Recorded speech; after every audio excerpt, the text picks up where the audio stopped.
Hello and welcome to the Culture Connection Speaker Series. I'm Michael Beckelheimer in Washington, D.C., and in this edition of Culture Connection, I'm talking to Americans who combine their passion for culture with their entrepreneurial spirit, how they create their own paths doing what they love, and what can we learn from them. This program is presented by the American Center of Moscow in association with the American Embassy in Moscow. If you're watching on the American Center's YouTube, VK, or Telegram channels, please post comments and questions at any time. As we get questions, we'll ask them as we have time. Today, we're talking to Charles Hecker, a former journalist and geopolitical risk consultant who spent 40 years working and traveling in Russia.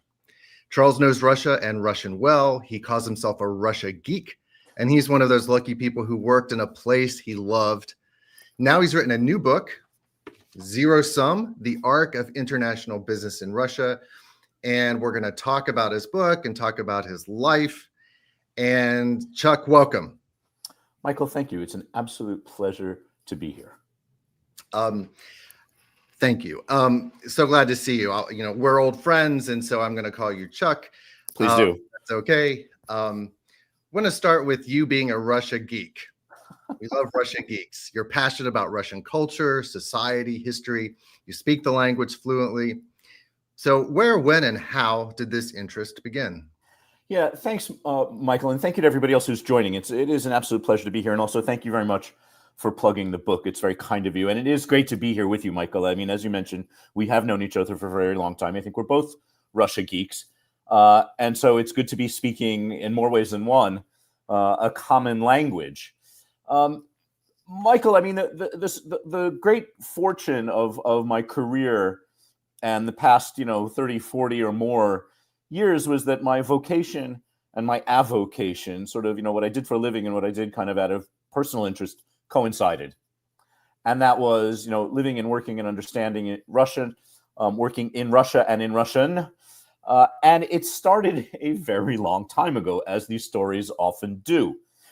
I was a language student, a Russian language student, in my second year of university at the University of Pennsylvania in Philadelphia. And as often happens when you're a student at university, you have a fantastic professor who captivates you with amazing material and with the delivery and with the subject matter. And all of that happened in my Russian language class, number one. And then number two, my professor was a leading figure in a language program that was hosted by my university and a number of universities, including the University of New Hampshire, in Leningrad at the time, in what was then the Soviet Union.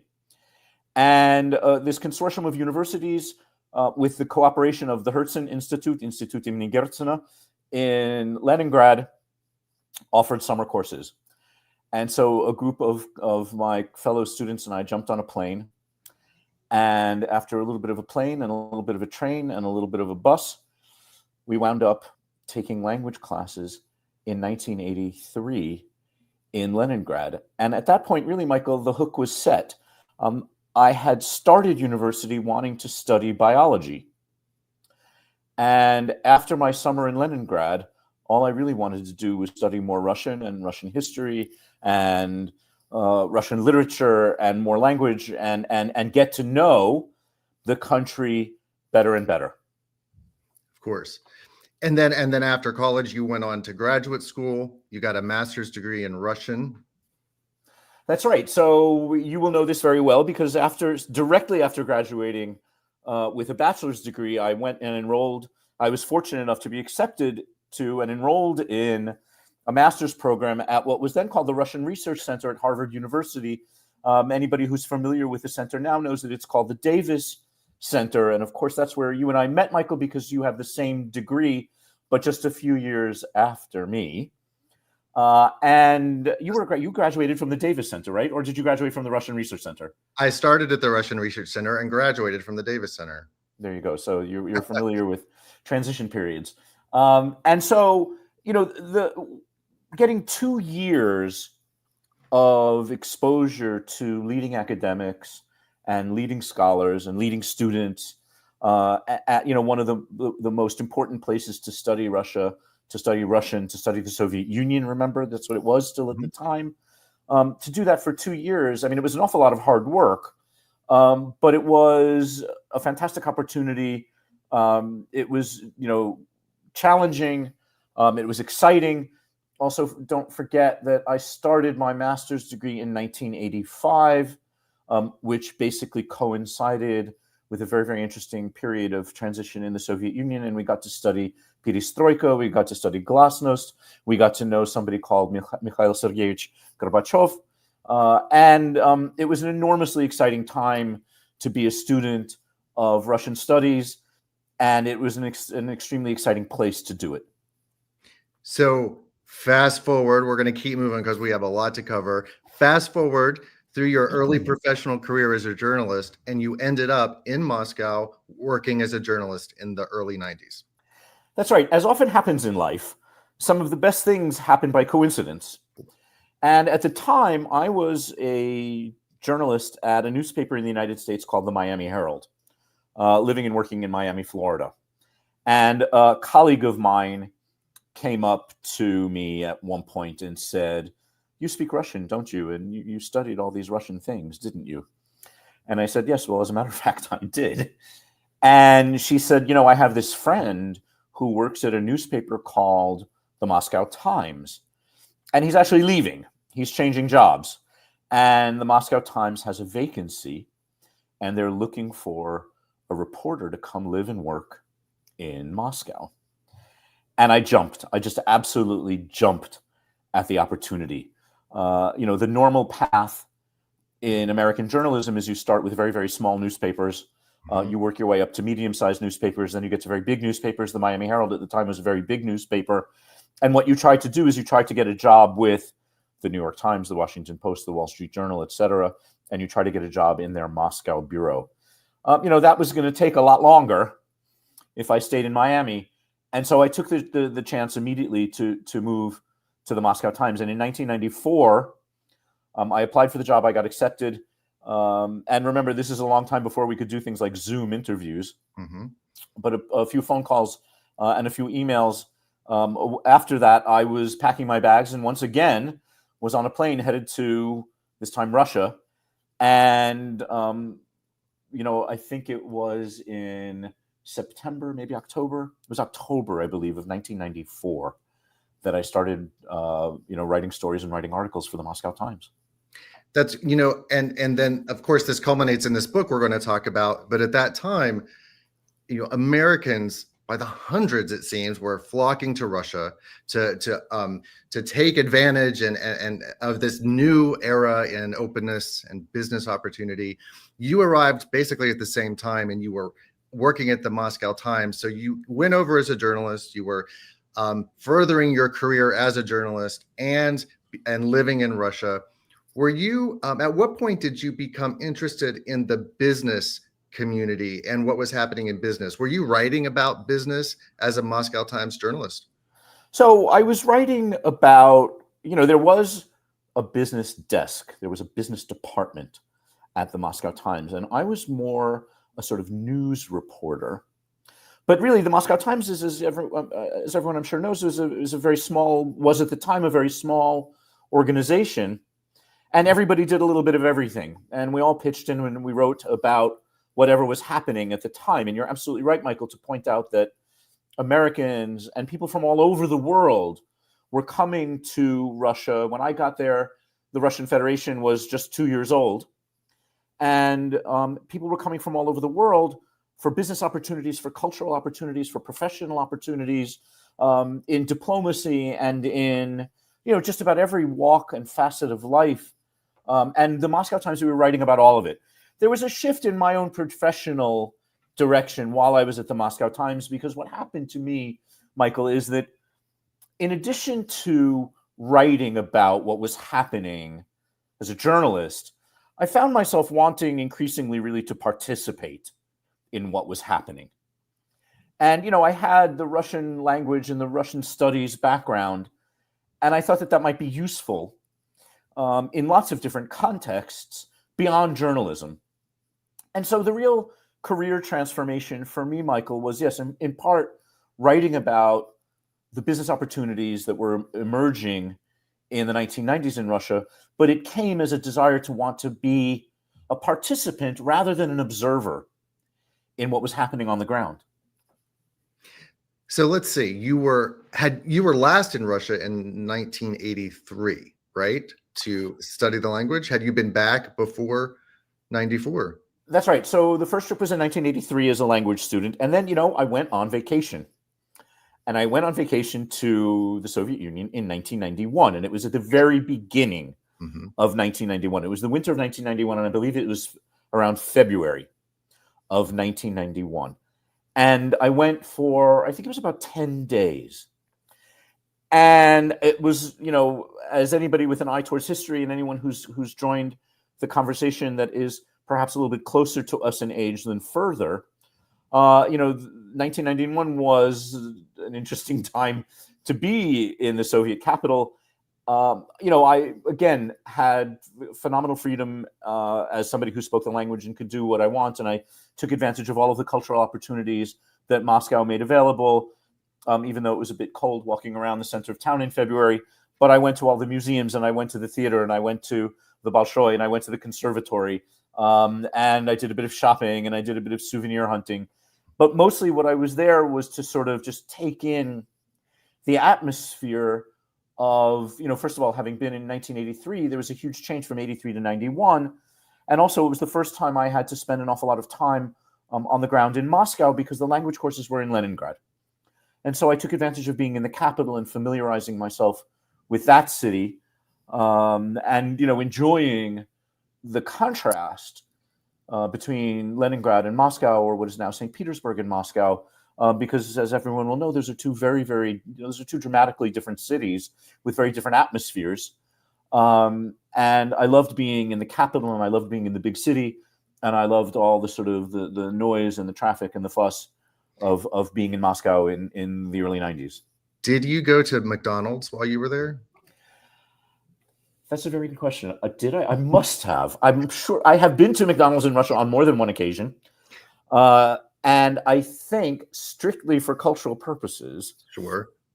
Yes, I did. I must have done, because how could you be in Moscow in 1991 and not have a Big Mac and fries? And I think I probably had a vanilla shake, because that was my beverage of choice in McDonald's, no matter where I was. And so, yes, I queued up, I got in, placed my orders, and had sort of the ultimate cultural experience of a Big Mac, smack in the center of the Russian capital. See, I ask you that question because I was living in Moscow at the exact same time, February of 1991, and I was with other American students, and there was a big divide. Those of us who went to McDonald's and those of us who didn't, because they thought that it was a terrible, terrible, cultural indictment to, actually step foot into McDonald's. But it was such an interesting part of what was happening in Moscow at the time. But the main reason was there were food deficits at that time. The stores were empty. The bread stores were empty. It was difficult getting into restaurants. So I actually went there to eat. Then I met some wonderful Russian friends there. Well, I mean, it's sort of, how could you not go, number one? I mean, frankly, just between you and me, right? I don't go to McDonald's very often when I'm in the United States. But just the sheer exotica of doing that in Moscow was an experience that I think you have to sort of put on your bucket list, number one. And then again, number two, you're absolutely right. That, look, this was a very, very difficult period for the Soviet Union sort of economically. And it was, one of the things that surprised me was that, I had enough time and the language facility to walk around in Russian shops and in Russian supermarkets. And it was not so easy. Getting the basics was was quite difficult at the time. It was a period of great economic shortage, and that was when I got to know the word deficit. But walking into McDonald's was, in its own way, sort of walking into a different world, and a world where two cultures came together in sort of predictable and unpredictable ways. So when you arrived in 1994 for work, you weren't that surprised because you'd just been there 3 years before. Things were starting to change, but they hadn't changed that much by 1994. What were your observations of the Westerners, but in particular the Americans who were coming to Moscow to work, who perhaps didn't know the language, didn't know the culture? What was your impression of all of these Americans who came there to make money? So there were lots of different kinds of Americans who came to Russia in the 1990s, Michael. There were people like me who came because they had studied the country, they spoke the language, and were very hungry for that immersion into a place that, they had studied, but they'd studied, remotely from quite some distance. And without the opportunity to really dig in and live and work on the ground, because, of course, in the Soviet period, that was very difficult. So there were people that came with a sort of academic and linguistic preparation. And interacting with those people who and they did all different kinds of things. They came with the government, they came with companies, they came on cultural programs, they came as consultants, they came as lawyers, they came as doctors, you name it. And then there were people who might not have had the educational and the linguistic background, but they came for commercial purposes. Remember, Michael, that in the 1990s, the world, let alone America and Russia, but the rest of the world was undergoing its second decade of rapid globalization. And this was a time when people everywhere were going to new countries and new markets that they had never considered going to before. And Russia was one of those places. It was a new market, it was an emerging market, and it was a very attractive commercial proposition. So Americans came to sell things, to buy things, to open up companies, to establish trading relationships. And, one of the things that was so impressive about the time is that, you're right, between 1991 and 1994, not that much time had elapsed, but in a very compressed period of time, Russia was undergoing colossal transformation. And so whether you were an American that came to sell Snickers bars, or you were an American who came because Aeroflot was beginning to use Boeing aircraft, or whether you were going because you were with an opera company in New York or Los Angeles or a symphony in Chicago, and you wanted to work with the Bolshoi or with any of the other cultural institutions in America. Or indeed, a lot of Americans, Michael, I suppose we should mention that a lot of Americans came to work with the Russian government on economic reform projects. And so there were lawyers and consultants and bankers and specialists in democratization and economic reform who came to Russia to work on dozens and dozens and dozens of projects on government and economic reform.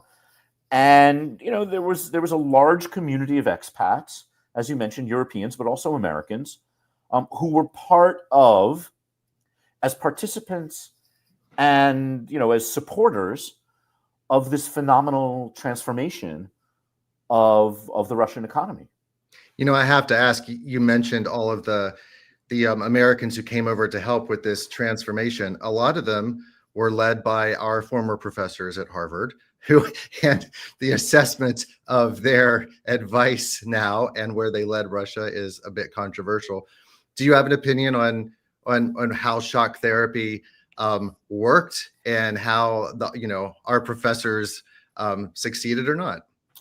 Yeah, thank you for that, Michael. I mean, and there are a lot of Harvard professors in the book, and they were very generous with their time and with their commentary. I think before I say anything about this, and I will be perfectly candid with you, I think we're speaking now, Michael, with the benefit of hindsight. Sure. I mean, it's been more than 30 years since the institution of shock therapy.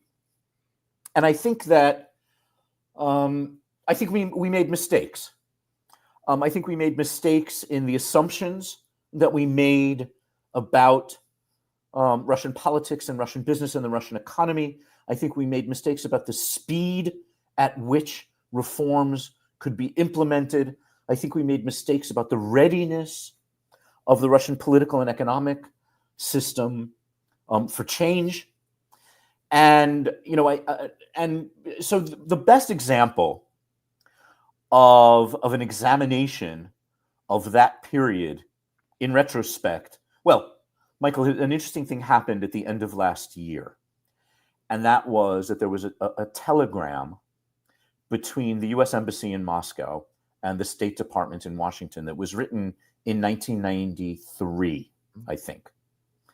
And that telegram was a discussion of political and economic reforms in Russia as supported by American diplomacy and American programming and American money. And that telegram initially was, as all correspondence between Moscow and Washington was, that telegram was classified. That telegram has been made public and was open for public discussion just in December of last year. And what that telegram said, Michael, was that politically, American diplomats and American reformers and the Americans who were in Moscow working on political transition, they felt that Russia was ready for political transition, and they felt that Russia was ready to do it themselves. And so American assistance was really on top of a certain amount of political momentum that already existed on the ground in Russia. This telegram, though, and it's been written about by other journalists, and it's been written about in mainstream American publications now. What the telegram said, though, that it didn't feel that the economic reform efforts were working, and that Americans were going too hard and too fast with economic transition, and that Russian economic players and the Russian economy weren't entirely ready for just how quickly the Americans wanted that economic transition to take place. And so, forgive me, that's a slightly long answer to a slightly short question.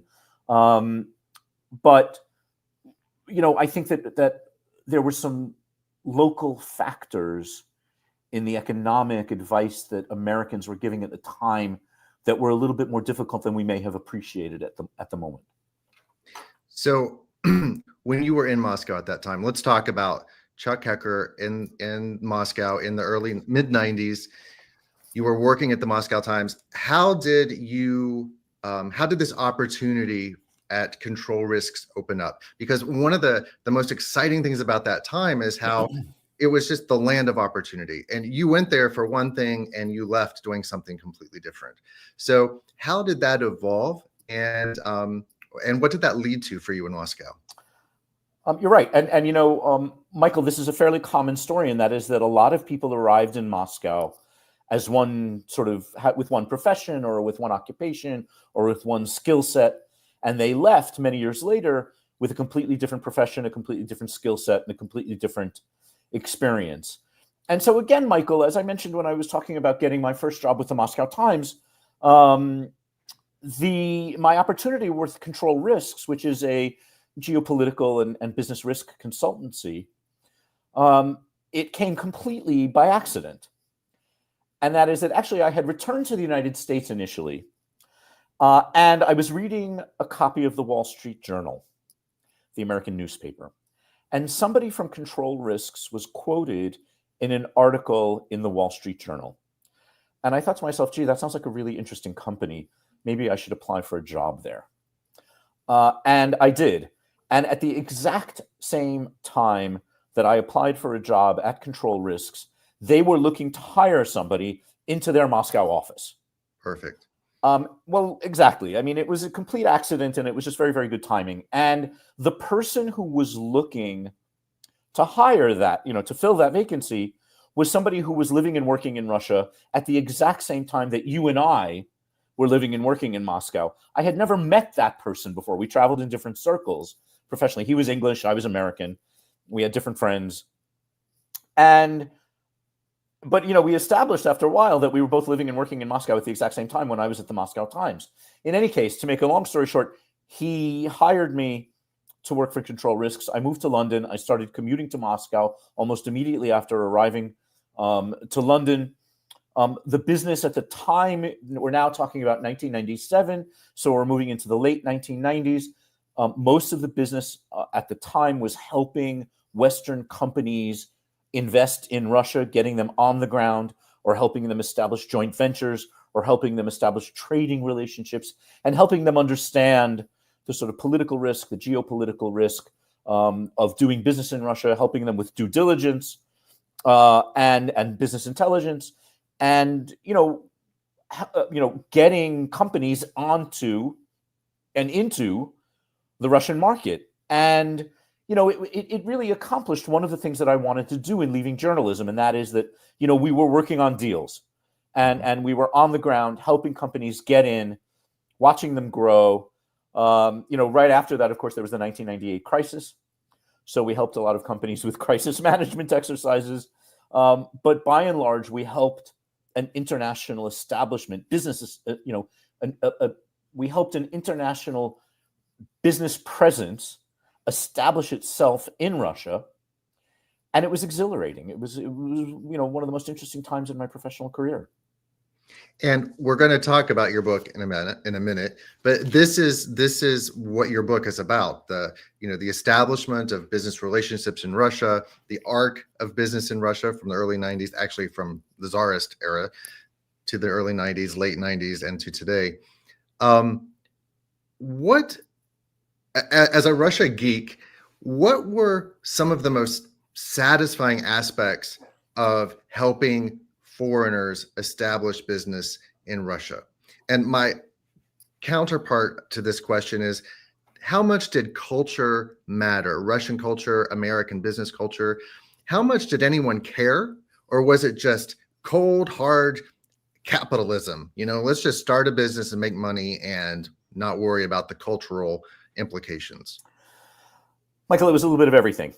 So to answer your second question first, I think the companies that had a richer and deeper appreciation for the place where they were doing business, and not just for the business itself, those were the companies that I believe were most successful in Russia.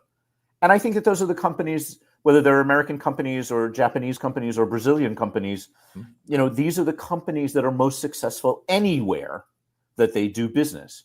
That we have to think about the places that we do business, not just as markets, but as countries, as political, economic, and cultural and geopolitical entities, and not just as platforms where you buy things and sell things or build things. And so the companies that took a more holistic approach towards investing in Russia, by and large, and that included, by the way, hiring Russian employees and local employees, the companies that took a more holistic approach to doing business in Russia were generally speaking, the more successful companies. Because you couldn't treat Russia just as any other market. You couldn't go there simply just to make money. It was far more complicated than that. And so not having an appreciation for that was a significant obstacle to success in Russia. So this holistic approach, sorry if I cut you off. No, go ahead. Holistic approach, that involves speaking the language, understanding Russian society, hiring Russians. Like, what makes the perfect holistic approach to being successful as a business in Russia? Well, in the best of all circumstances, it involves a little bit of everything that you just mentioned. And that's a perfect world that doesn't necessarily exist. Having the language created enormous benefit. But, again, any non-native speakers who are on the line here will understand that that's no easy proposition. And Michael, I think you and I both consider ourselves eternal students of Russian. We both established a certain level of fluency and comfort with the language. But, once you start learning Russian, you never really stop. So, understanding the language was helpful, but not everyone had it, and that's understandable. I think understanding Russian business culture, just like understanding any country's business culture, was important. It was probably important, if it was possible, to understand a little bit of the historical context of the way the Russian economy was growing up, because the way the Russian economy was developing can trace its origins and can trace that development to aspects of the way the Soviet economy worked. And again, that's a pretty big ask. But at least having a certain level of curiosity and appreciation for the fact that you're in a certain country with certain types of norms and mores and business practices I think was very, very important. And then just very quickly to add, Michael, I think the most rewarding part of my experience in all of that, when you work for a consulting company, you're not making a product, you're not buying and selling things, you're not making things, you're transferring knowledge. That's the primary goal of any consultant, is to make sure that your client has more knowledge after meeting you than they did before they met you.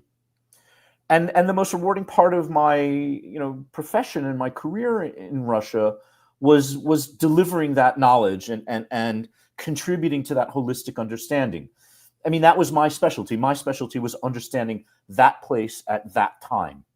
And so for a company that made candy bars, that's their specialty. Make candy bars. Go ahead. But I can help you understand where you're making those candy bars, who you're selling those candy bars to, and how that's all going to work. And that was enormously gratifying at the end of the day.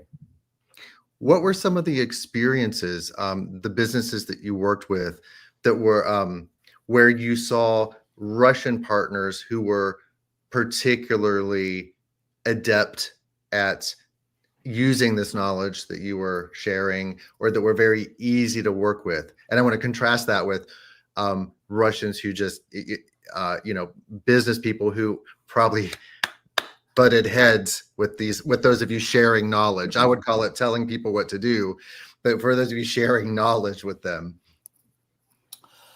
Right. So when two business cultures come together, when it's sort of Western business culture and an emerging Russian business environment, there are inevitable moments of friction, and there are inevitable moments of breakthrough and cooperation.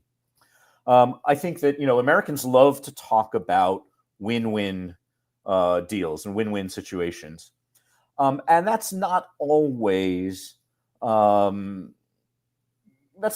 part of every business culture. Mm-hmm. And the book is called Zero Sum, and one of the reasons why it's called Zero Sum, although not the main reason, is that there was an element, not uniformly, but there was an element of Russian business culture that said, well, we don't like this win-win thing. If somebody wins, somebody has to lose. And if I come out on top, somebody else has to come out on the bottom. So getting a business culture to understand that actually two parties to a transaction can both actually profit and can both make money, and this is not a zero-sum game, that was one of the interesting things. And, to provide a little bit of detail, I mean, international business people came with commercial know-how that didn't necessarily exist in the early days of the Russian commercial environment. But what Russian JV partners and what Russian employees had was this, this phenomenal on-the-ground knowledge and comprehension of how local dynamics worked in a way that a Westerner could probably never appreciate. And, Michael, I think the interesting thing was how two sides of a business value their contribution, which is worth more, literally, in money terms and also in practical terms, which is worth more, and how do you assign a value to local know-how, and how do you assign a value to business know-how?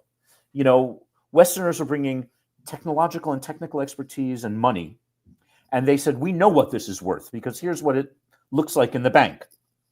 And Russians were saying, yeah, but you're not going to be able to do anything in Moscow or St. Petersburg or Novosibirsk or Vladivostok unless you talk to us first. What's that worth? And companies valued that differently. And sometimes those relations were cooperative, and sometimes those relations were antagonistic. And that's why everybody needed consultancy, by the way. But in the situations where you could make this into a cooperative venture, then great. In the situations where, or in the circumstances where the antagonism was difficult to eliminate, it was difficult. But such was the environment at the time that people still managed to make money. It was just harder and took longer. What was going on with you professionally during these years as you opened the office for control risks in Moscow? You were working with businesses as a consultant. You were exposed, I assume, to very different industries, to very different situations, probably traveled to very different places. Um, how are you growing as a consultant, as an expert in Russia?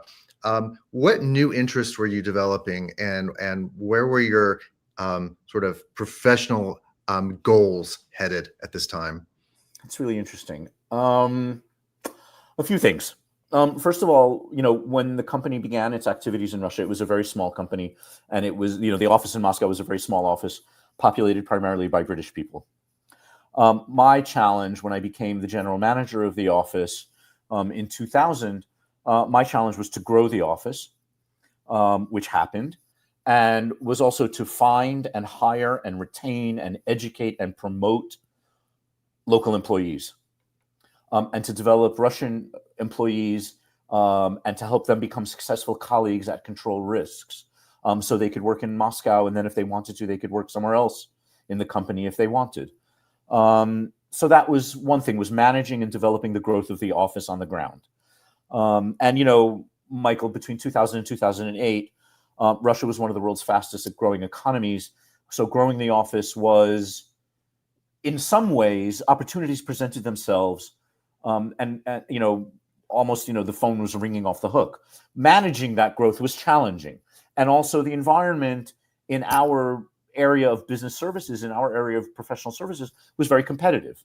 And so we were managing growth, and trying to harness that growth. We were managing growth in a highly competitive environment.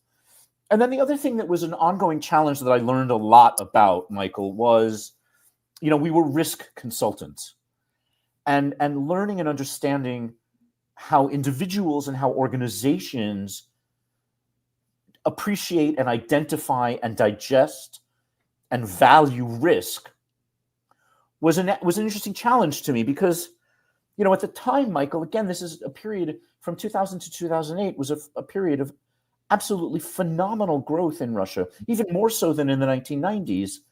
And the commitment that international and American companies were making to Russia, their commitment was much more permanent and much more strategic in nature than the commitments that they were making in the 1990s. American companies in the 1990s were sort of exporting to Russia and selling things to Russia with joint ventures and Russian distributors. In the 2000s, we had American and international companies opening businesses on the ground in Russia, wholly owned Russian subsidiaries of international companies. And, one of the things that I learned about is just how different countries, different sectors, different types of companies, how they look at risk. And, we were trying to tell people, look, everything's going great in Russia. We're all growing. Everybody's making a lot of money. Please bear in mind, some of the underlying risks to doing business in this or in any jurisdiction. And, don't take your eye off the ball. Don't think that Russia is a country that, even though the economy is growing phenomenally well, don't think that this is a place without risk. And one of the challenges to me, Michael, actually was getting people to listen to me. And for American companies and into other international companies to say, really, we don't want to worry about risks. Everybody's making money here. No matter what we do, we're going to sell it. Russia's growing. Everything's going great. The price of oil is high. The price of Russia, this is the resource super cycle, and Russia's subsoil metals and minerals are selling at phenomenal premiums. We don't need to think about risk. Let's just go do business. So there were challenges on that level as well. And you, as a Russia geek, I imagine, are have this experience of Russian history and Russian dynamics and all of the possibilities of what could happen. And this sounds like a typical situation where the Americans are barging in, full steam ahead, everything is great, money, money, money. And you're saying, but let's be realistic, it's not always perhaps going to be wonderful. Yeah, it didn't always make me a very popular person. I mean, talking about risk doesn't always make you a very popular person in the room. And I guess, the primary challenge and what I tried to do was to say, look, have a long-term perspective on what you're doing in Russia and develop your presence in the country in a sustainable, in every respect of that word, in a sustainable fashion. And I guess what you also try to remind people, business people and Americans, and business people, Michael, have short memories, and markets also have very short memories. And what you try to do a lot of the time is remind executives not to have amnesia, not to have amnesia about what happened in the 1990s, not to have amnesia about what happened in 1998, not to have amnesia about things like the dot-com crisis, for people who remember that. And not to have amnesia about political transition, and not to completely take leave of your senses in what was otherwise a fairly euphoric business environment. So yeah, it didn't make me the most popular person in the world, but I thought, again, that companies who had an appreciation for the good times, but an awareness of how tentative those good times can be, that those sorts of companies that had a healthy appreciation for risk were, again, the companies who did the best on the ground.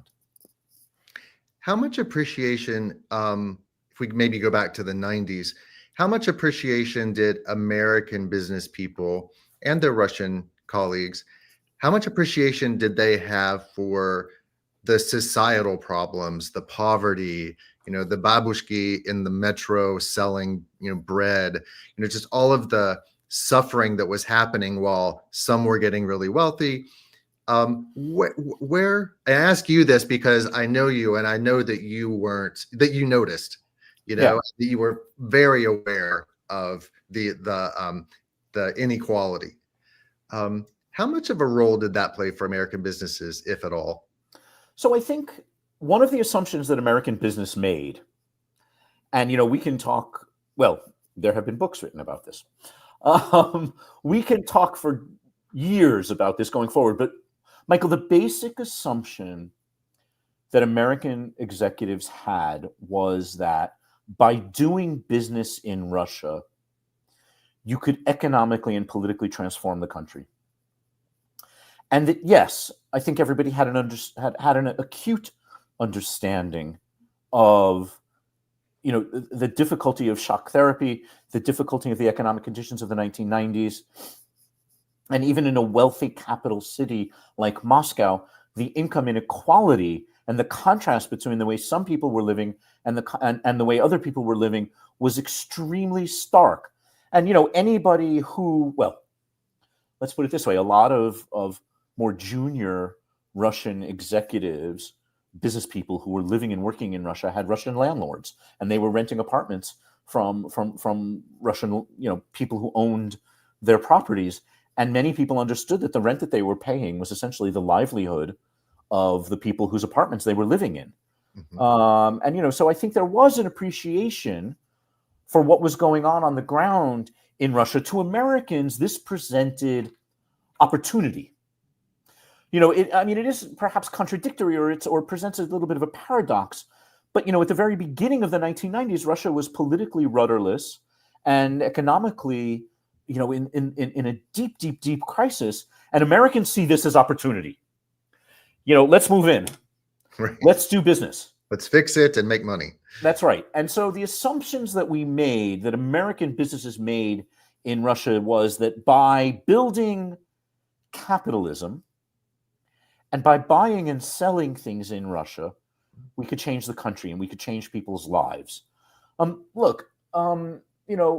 Again, it will take quite a long historical perspective to digest all of this properly.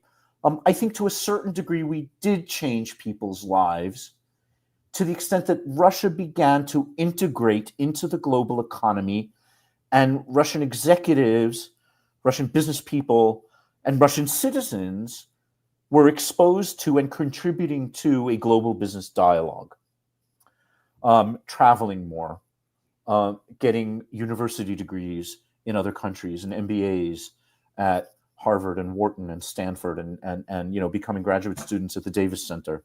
There was a gradual integration of these opposing spheres of influence that we had. I mean, I think American business had a huge Cold War hangover. They brought a lot of mistaken assumptions about Russia when they came to Russia, and that was based on the fact that the two countries were enemies for decades. And I think that it was difficult in some cases to overcome the Cold War mentality. But I think we tried, in that economic chaos of the 1990s, it was a uniquely American approach and a uniquely American attitude to see opportunity in all of that. And perhaps one of the successes, I'll ask you if you think this was because of Americans or not.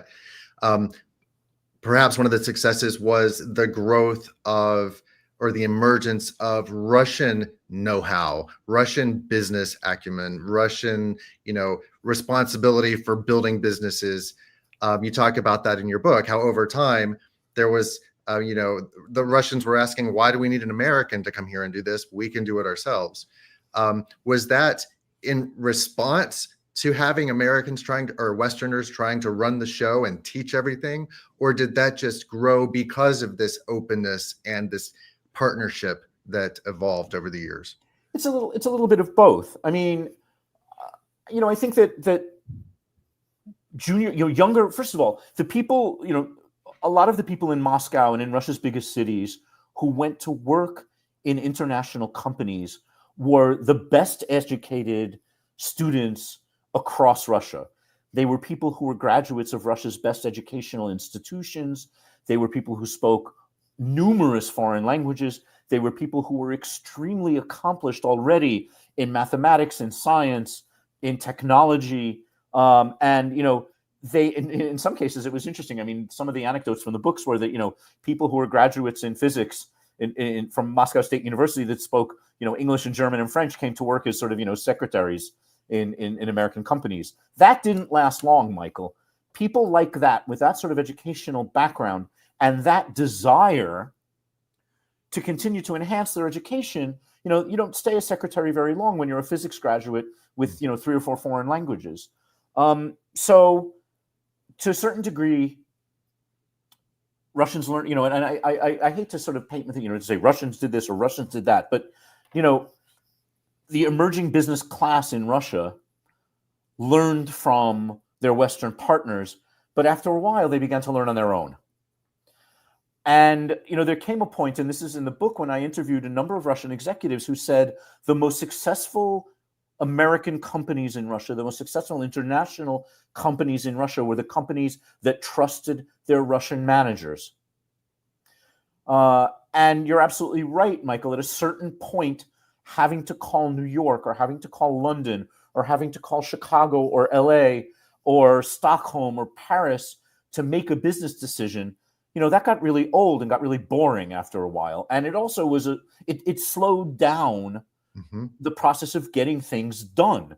And so being able to make executive decisions in Moscow, or in St. Petersburg, or in Vladivostok, or in Novosibirsk, or in Yekaterinburg, making decisions locally became a competitive advantage.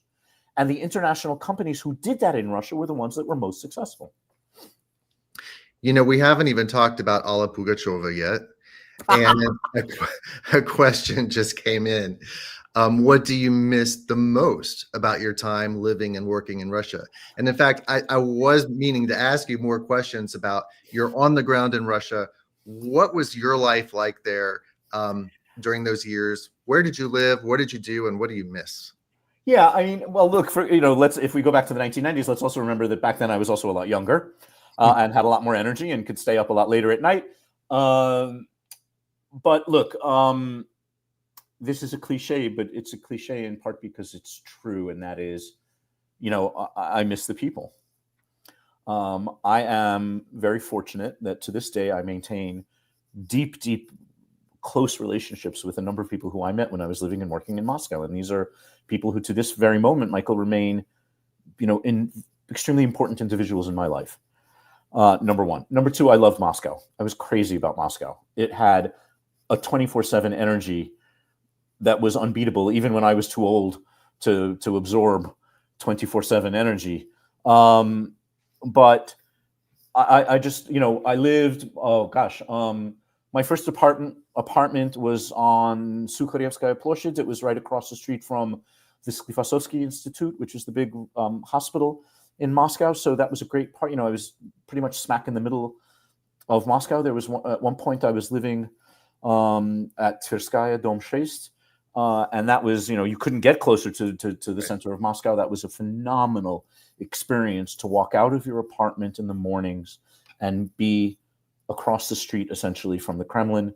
Was, as an American living in Moscow, it blew my mind every morning without exception. I really had to pinch myself, even when it was raining or snowing, or I was late for work, or anything. I had a bad breakfast, or the metro wasn't working. That was a mind-blowing experience. I had an apartment at one point at 1905 Street. That was further out from the very center of town, but it was a very nice apartment. Whereas the one on Tverskaya was right in the middle of town. It wasn't the greatest apartment I've ever had, but the location was unbeatable. My life, I enjoy living in big cities. I live in London now. And I enjoy living in London is a big city that keeps me busy, and there's, you're never bored. And I guess what I like, the other thing that I like the most about living in Moscow, and I think this is important, and I think you'll recognize this, and hopefully lots of other people will recognize this, is that, if you left Moscow for any period of time and then came back, it was different. If you went away for a week, if you went away for 2 weeks, if you went away for 6 weeks, and you came back to Moscow, back to the same apartment, the city looked entirely different. There was always something new. There was a new building. There was a new restaurant. There was a new company. There was a new, or something got torn down. The city changed overnight sometimes. And that sort of dynamism I miss very much about Moscow. I miss, it's the biggest city in Europe, and for a very long time was the fastest city in Europe. And I think that's what I miss. I miss that. I miss that pace. I miss that dynamism. It's a wonderful city. Do you ever, and I know the answer to this because we all do you look back on the Moscow of the 90s with nostalgia and think about how much it's changed and perhaps how much it has lost from those post-Gorbachev years with the excitement and the hope? And has it lost some of its unique flavor? There is a time, Russia in the 1990s and Moscow in the 1990s is a time and a place that will never happen again. And it will never happen anywhere again. It was, look, in the transition from the Soviet Union to the Russian Federation, so much changed and so much stayed the same. And it was being in the middle of that sort of, dynamism, but in context dynamism. I will always miss that. And, look, nostalgia is a tricky concept. One always tends to look at past events perhaps in the most favorable light. I miss the fact that I was young. I miss the fact that I could stay out until 2:00 in the morning. I miss the fact that, just so many different things about being in a society that at one point, that simultaneously was one of the world's most established societies, culturally and historically and politically, economically, but at the exact same time was a society that was literally inventing itself or reinventing itself every single day. That was the 1990s. And then, just the craziness of it all. That will never happen again anywhere. And, maybe that's a good thing. But look, if you contrast that to the Moscow of the 2000s, all cities develop a rhythm and a pattern and a certain stability. And that's probably a good thing, because you really can't. One of the things that we haven't really mentioned is that this dynamism was entirely chaotic, and you can't live in a permanent state of chaos. As much fun or as exciting as that would be, you can't live in a state of chaos forever. And so the fact that there may be less chaos as Russia and as Moscow developed, that's probably a good thing. That's definitely a good thing. As you were talking to people for your book, interviewing others who had done business in Russia, um, what were some of the lessons they had gleaned? What were some of the experiences that they think that the marks that they left on Russian society that they're most proud of? Um, a few things. I mean, I think I am happiest, and forgive me for being a bit sort of preachy here. I am happiest when people who lived and worked in Russia left the country with a greater appreciation for the place that they were, the place that they lived and worked in as they left. I'd like to think that that's a two-way process, and that Americans who visit Russia leave something of themselves there when they go. And maybe something about American values, and maybe something about American, forgive me for overusing this word perhaps, but dynamism. Maybe something about the win-win spirit. And I think, Americans and Russians actually, interestingly, I think more often than not got along well than not. And I think that there's a certain, Americans tend to be we're a fairly emotional people, Michael. We speak openly about emotions. We're fairly open. I've now lived in London long enough to understand that the British are a little bit different in that respect. But Russians, I think also are, with, again, making enormous generalizations, but I think I feel comfortable in doing this, and that is that I think Russians are reasonably emotional people, tend to wear their heart on their sleeves, that when you become friends, we speak openly with each other.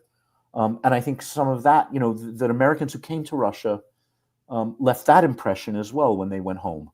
And, whether it's through American soft power or just the fact that the borders were open and people were, the borders were porous and people were going back and forth as often as they wanted, and bringing with them what they wanted and taking with them what they could.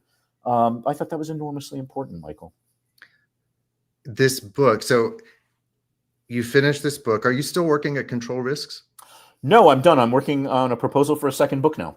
Good. That was my question, and you just answered it. So, all right. Should I ask what it's about? It's a huge secret at this point, Michael. Actually, okay. It's not about Russia. It's about Eastern Europe. Well, let me ask you. Go ahead. Okay. Well, there's a question here about how often do you use your Russian? So what I was leading to was, how are you still engaged with Russian culture? Do you speak Russian with your friends? Are you still using the language? Are you reading? How do you engage with Russian? With the language, I speak Russian every day.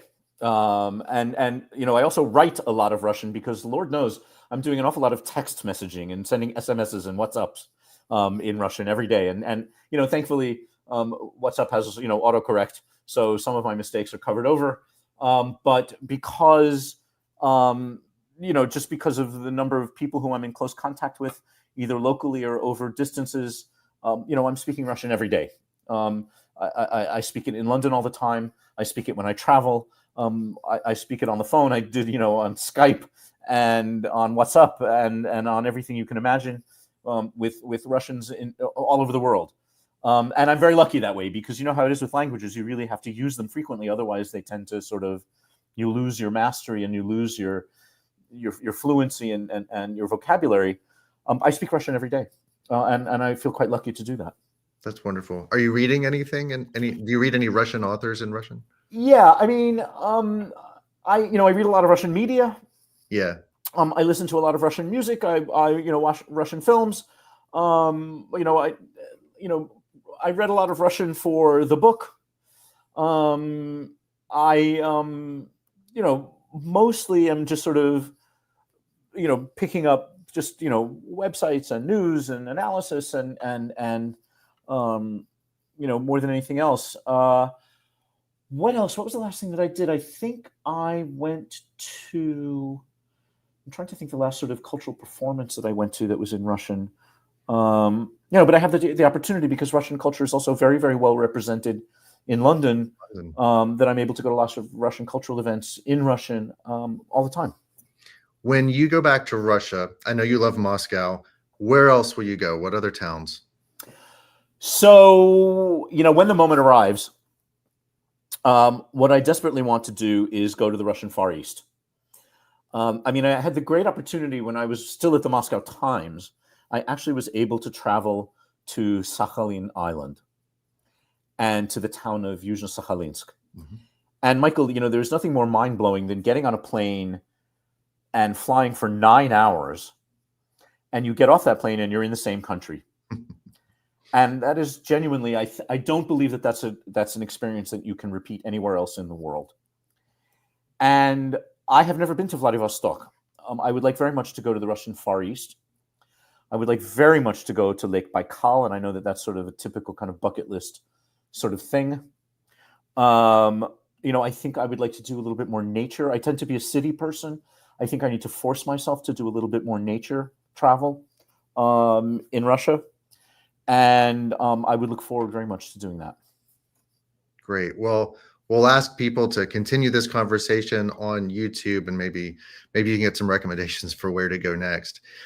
Chuck, thank you. When we can go. Chuck, thank you very much for this conversation. This was a lot of fun.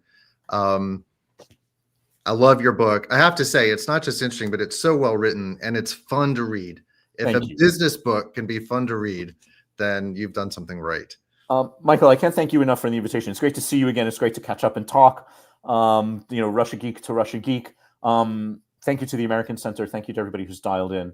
I hope this has been enjoyable, and I look forward to keeping in touch in any way that I can. Great. Great to see you. Thanks again. Thanks, Michael. Goodbye. All the best.